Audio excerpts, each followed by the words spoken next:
1, 2, 3 o'clock, 4 o'clock, rock. 5, 6, 7 o'clock, 8 o'clock, rock. 9, 10, 11 o'clock, 12 o'clock, rock. We're gonna rock around the clock tonight. The year was 1955. It was the year Bill Haley and his Comets were rocking around the clock.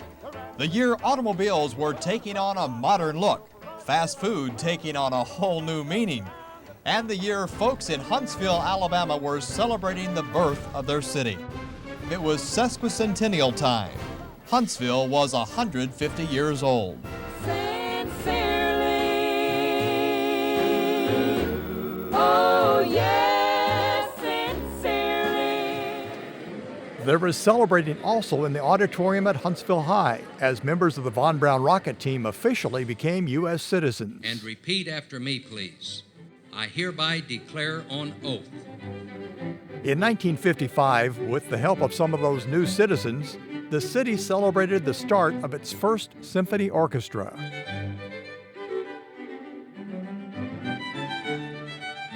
That same year, Dr. William Burritt left to the city his mansion and grounds on Round Top Mountain, and Burritt Museum was begun, Huntsville's first museum.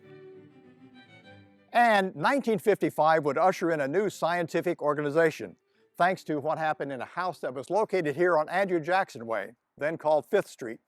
Sammy Pruitt, a Huntsville High student, lived here, and he planted the seed here for the city's first observatory. An article in the Huntsville Times told about Sammy's idea. An organizational meeting of the Huntsville Astronomical Society will be held tomorrow at 7:30 p.m. at the home of Sammy Pruitt, 408 East 5th Street. Mr. Pruitt said the organization will be open to children as well as adults. Our meetings and training sessions will be of great interest to persons planning a career in astronomy, he said. Dr. Von Braun really liked Sammy's idea and gathered together fellow astronomy enthusiasts. And so he pointed to each person in the group that he had gathered and said, "Are you willing to donate $100 to this?" And I guess everyone did. And that provided the foundation for the club. They collected $800 to buy their first telescope. Then he asked engineer Wilhelm Angela to design a domed building to house the telescope. Von Braun said the next thing we need is a site. The place must be close to town so people don't have far to go. However, it must be protected from the city lights as much as possible.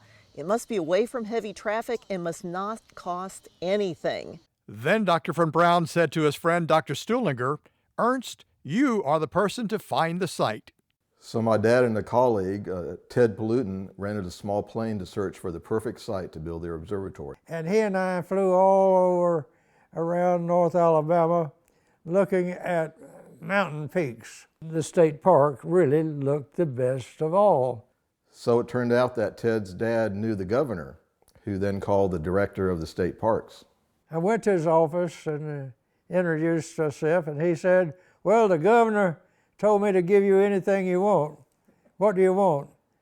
They generously agreed to let the club build there, signing a 25-year lease for $1. On June 8th of 1955, the group incorporated, with Dr. Von Braun as president, Billy Isbell vice president, Sammy Pruitt secretary, and Irwin Pretty treasurer. They chose the name the Rocket City Astronomical Association. That would be the name until 1973, when it was changed to the Von Braun Astronomical Society, or VBAS. With the 1955 groundbreaking behind them, the next many months would be busy ones, with all the trees to clear, foundation to dig, and walls to erect. Longtime member Gert Smith said they had their work cut out for them. All right, that's what we did.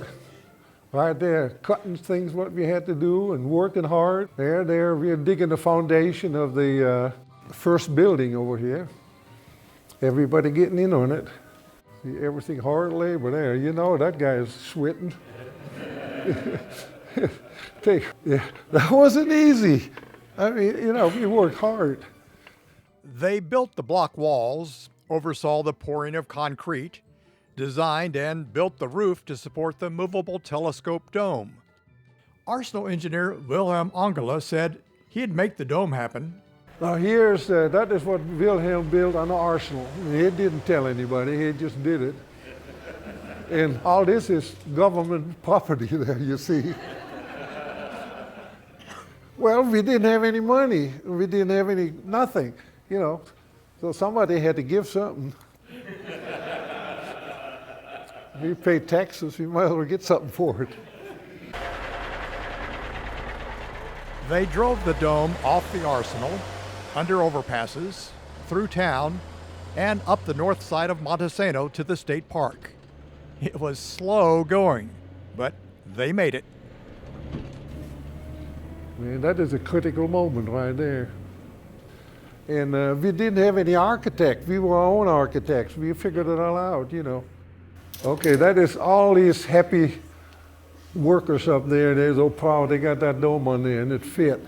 Several more months of working nights and weekends were rewarded with success. Yeah, doesn't that look good? Lord, it looked like a real thing. Yeah, we were proud of that thing. And doctors Stuhlinger and von Braun were proud of the club's telescope mounted inside the dome. The observatory was a wonderful gift for Huntsvillians who would drive up to the mountain to see the heavens above. From the start, members attached cameras to the telescope and captured great shots of the night sky.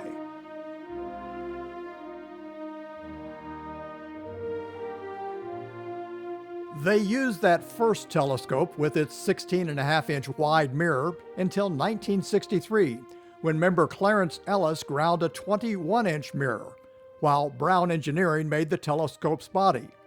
With the 21-inch, they could see objects better and print clearer photos. In fact, they were asked by NASA to use that telescope for a special project. Ernst Stuhlinger's office told me, he said, Gerd, we're going to use that thing for photographing landing sites for on the moon for the astronauts. They took and printed photographs of many possible sites and gave them to NASA to study. There are many people who have never looked at the moon through a telescope. Just a simple glance of the moon, you know, people look at it all the time, but when they look through a telescope, their eyes light up. That's a phenomenal impact when you first see the moon is a real place that has mountains and craters and valleys. They don't realize there's that detail.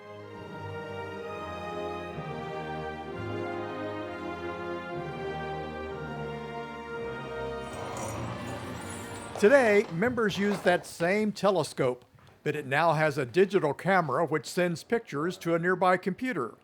The computer also moves the telescope across the night sky, showing visitors amazing views. Now, what is the light blue?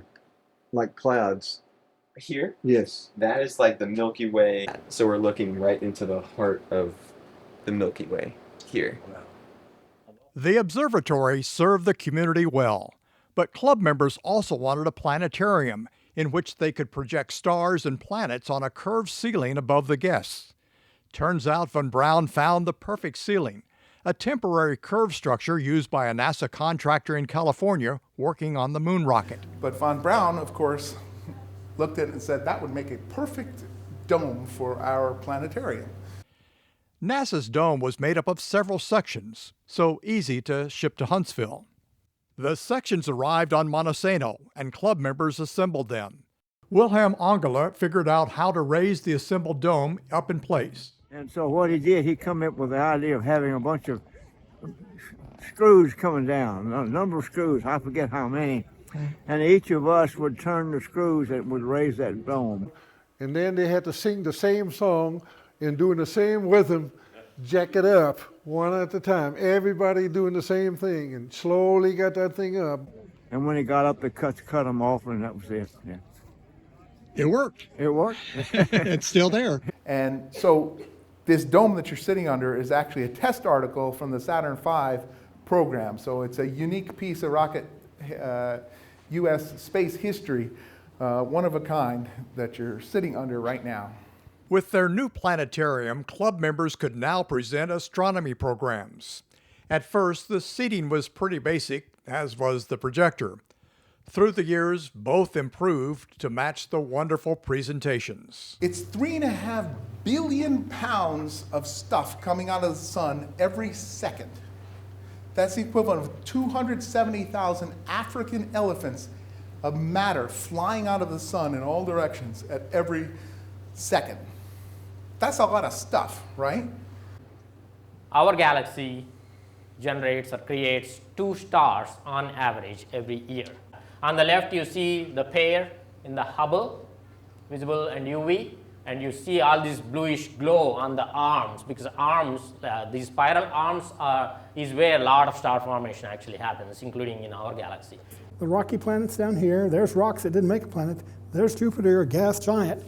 Finally out here is, louder. Saturn, all right. Meteor observing is not like normal astronomical observing. In general, you do not want to use a telescope. You want a wide field of view. So you use cameras. Every morning it generates a time-lapse movie. So you get to get a movie of what your camera saw throughout the night. Well, good evening. Tonight, we're going to try to show you what the possibilities could be for the Christmas star. Whether looking back in time in search of the Christmas star or seeing the current night sky, our famous planetarium shows it all. The view of the stars that we have at night changes, right? Because as we go around the sun, the direction that is away from the sun, that is night, changes. Right? Takes us a year to get back to where we started. That's if you've ever wondered why we have spring stars, fall stars, winter stars, because it changes as we go around the sun. So you might have heard of the Northern Cross as a star pattern in the sky. So here we have a constellation where the Northern Cross is a major part of that constellation, but that's not the whole constellation.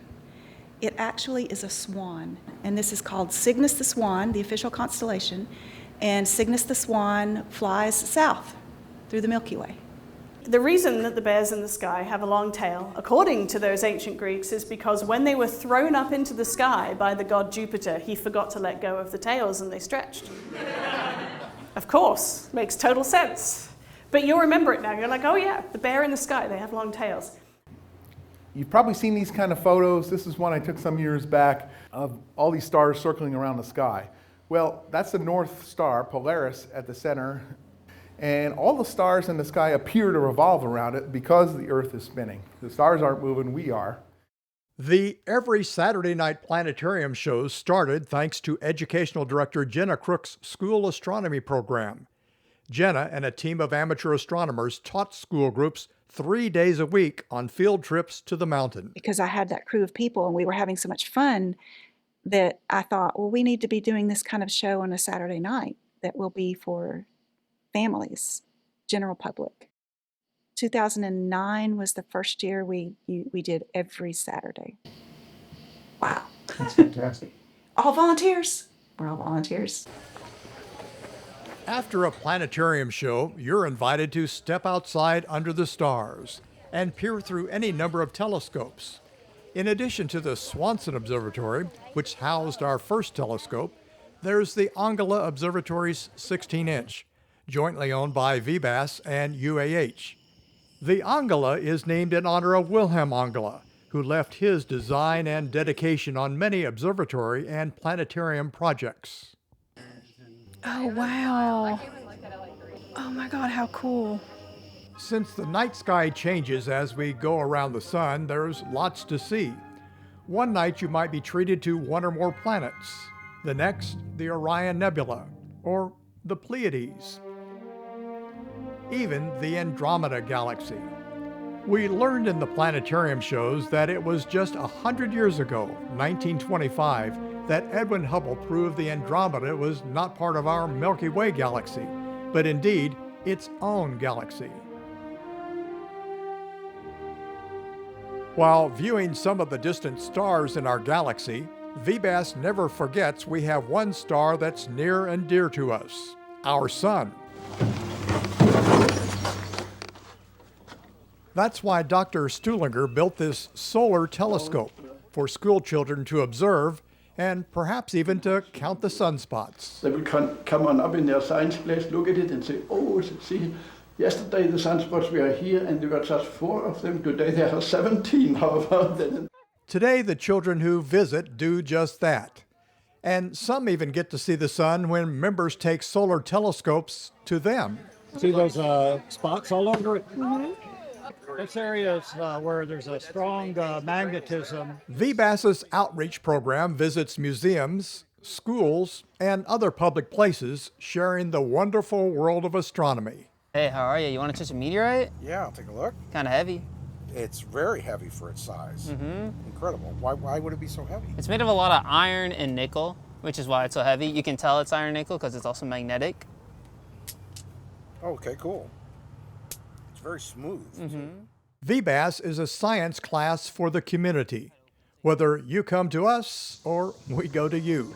Well, I started coming up here when I was a little kid, and Dr. Stuhlinger showed us some globular clusters, and I was hooked. It's just absolutely fabulous. VBAS is a group of people who are really excited about science and space in particular, and who love sharing it with people. And that's what I like to focus on the most, is having educational programs that the average person can learn something.